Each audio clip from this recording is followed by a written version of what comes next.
நமக்கெல்லாம் கொஞ்சம் ஆச்சரியமாக இருக்கலாம், வித்தியாசமாக கூட தெரியலாம்.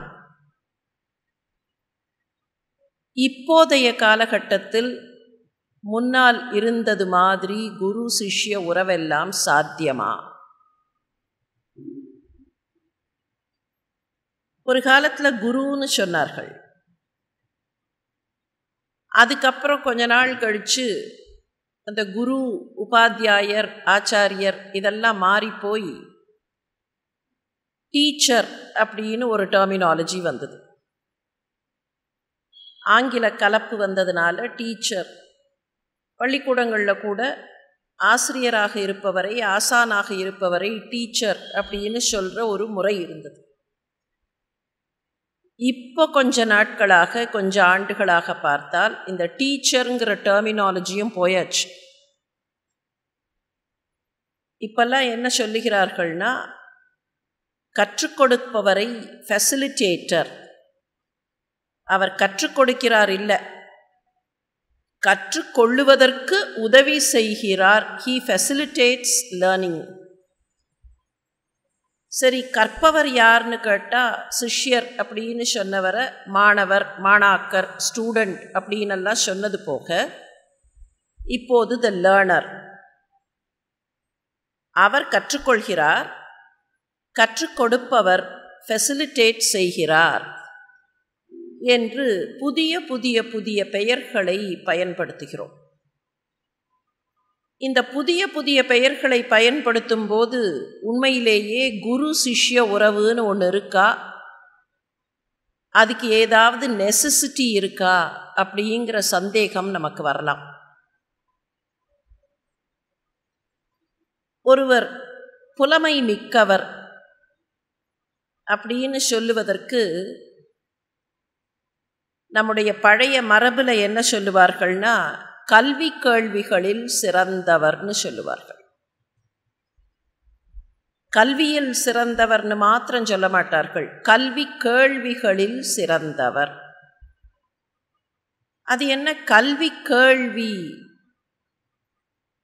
வள்ளுவர் கூட செல்வத்துட்செல்வம் செவிச்செல்வம்னர்.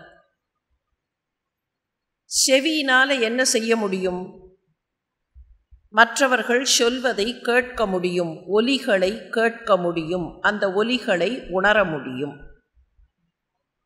அப்படின்னா இருக்கிற செல்வத்திலேயே செவிச்செல்வம் பெருசுன்னு சொல்கிறாரே, என்ன காரணம்? அப்போ ஒலிகளை கேட்பது, ஏபிள் டு ஹியர் சம்திங், அது அவ்வளவு முக்கியமா? மற்றதை விட அதுதான் பெரிய செல்வம் அப்படின்னு எடுத்துக்க முடியுமா? அப்படின்னா அந்த இடத்துல தான் இந்த கேள்விகளில் சிறந்தவர் அப்படிங்கிறது வரும். ஒருவர் ஒரு பாடத்தை படிக்கிறார்னு வச்சுப்போம். டெக்ஸ்ட் புக்கில் இருக்குது, அந்த டெக்ஸ்ட் புக்கில் இருக்கிற பாடத்தை அவர் படிக்கிறார், இல்லை பள்ளிக்கூடத்தில் படிக்கிறார், வகுப்பில் படிக்கிறார், கல்லூரியில் யாரோ சொல்லுகிறார்கள், அதை கேட்டு படிக்கிறார். ஒரு முறை அதை படிப்பதனால் மட்டும் அவருக்கு அதை பற்றிய முழுமையான ஞானம் கிடைத்து விடாது. ஒரு விஷயத்தை புக்கிலேருந்து மாத்திரம் படிச்சுடலாம். அந்த புக்குங்கிற ஃபார்மேட் என்னவா வேணாலும் இருக்கலாம்.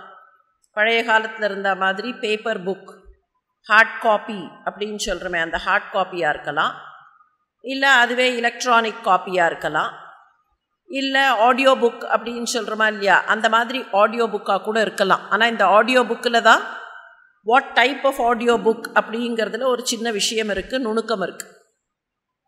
இப்போ நாம் சொல்கிற ஆடியோ புக்குங்கிறதெல்லாம் அந்த விஷயத்தை ஒரு முறை கேட்பது, அவ்வளவுதான். அது இல்லை கேள்வி. இப்படி படிக்கிறதுனால மாத்திரமே ஒரு விஷயத்தை முழுமையாக உணர்ந்து விட முடியாது, முழுமையாக புரிந்து கொண்டு விட முடியாது. கேள்வினா என்ன அர்த்தம்?